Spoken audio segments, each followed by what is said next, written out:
Bonjour, nous allons commencer notre cours aujourd'hui par les propositions indépendantes. Si nous mettons une analyse logique, nous pouvons dire, en donnant un exemple, je me couche et je m'endors. On a un verbe qui est couche, le verbe coucher, et le deuxième verbe endort, le verbe endormir. Donc on a deux propositions indépendantes, d'accord? La première proposition, proposition indépendante, c'est quoi? C'est une phrase ou un segment de phrase qui comprend un verbe conjugué. D'accord? Il faut que le verbe soit conjugué pour dire qu'on a une proposition. Alors, on ne prend pas en considération le verbe à l'infinitif. D'accord? Le verbe doit être conjugué. Par exemple, si on dit « mon chien dort sur le sofa », on a le verbe « dort », le verbe « dormir »,« dort ».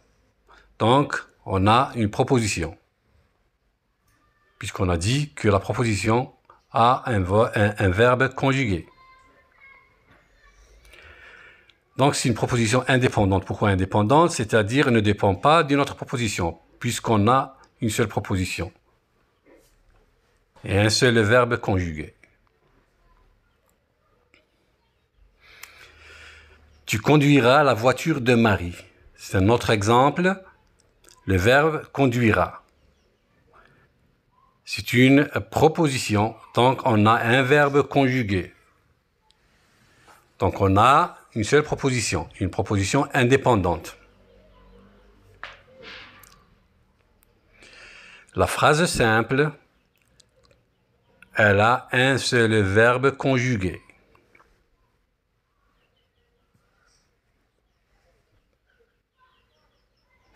J'aime les rayons du soleil, ils réchauffent ma peau.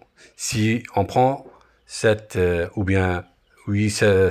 exemple, j'aime les rayons du soleil, ils réchauffent ma peau. On a le verbe aime et le verbe réchauffe. Donc on a deux verbes conjugués dans une phrase. Donc on a deux propositions. Un verbe conjugué, c'est une seule proposition. Des verbes conjugués, deux propositions. D'accord? On a ici deux propositions parce qu'on a deux verbes conjugués. Ces deux propositions sont reliées par une virgule. Donc, si les propositions, on dit qu'elles sont juxtaposées.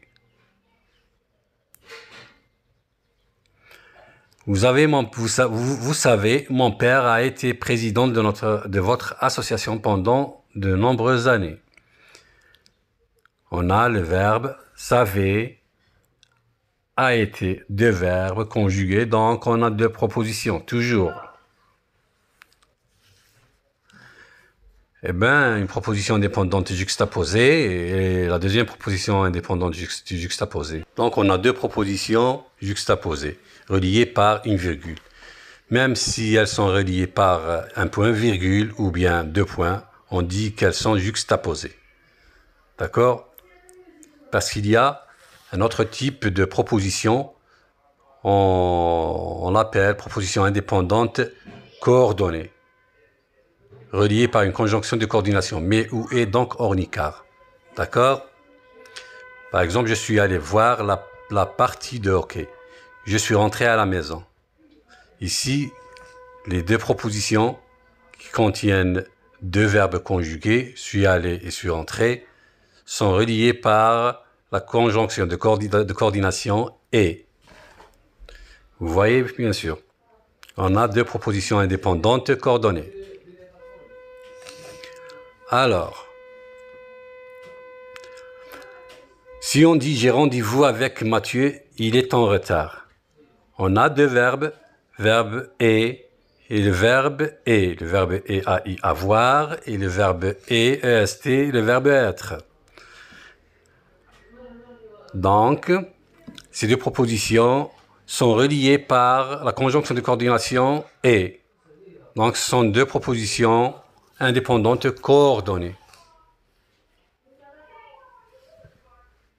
Et bien sûr, Si on dit tu montes l'escalier, tu tournes à gauche et tu sonnes à la porte. On a trois propositions parce qu'on a deux ou bien plutôt trois verbes conjugués. Monte, tourne et sonne. On a la première proposition indépendante juxtaposée parce qu'elle est reliée par une virgule. Ensuite, deux propositions indépendantes coordonnées, reliées par la conjonction de coordination et. C'est simple et clair. Si on dit le soleil brille, mais il fait encore froid, on a le verbe brille et on a le verbe fait. Ce sont deux propositions, une juxtaposée et l'autre coordonnée. Un autre exemple, l'aigle plane, c'est-à-dire survole, tourne au-dessus du lac et prolonge pour attraper un poisson. On a trois verbes, le verbe plane, on a trois verbes conjugués, c'est-à-dire trois propositions. Voilà, trois verbes conjugués. Si on récapitule, on identifie les verbes, un verbe conjugué, une proposition, deux verbes conjugués, deux propositions, trois verbes conjugués, trois propositions. Merci pour votre attention et on se reverra pour les prochains cours. Votre enseignant de français, Monsieur Rabhi.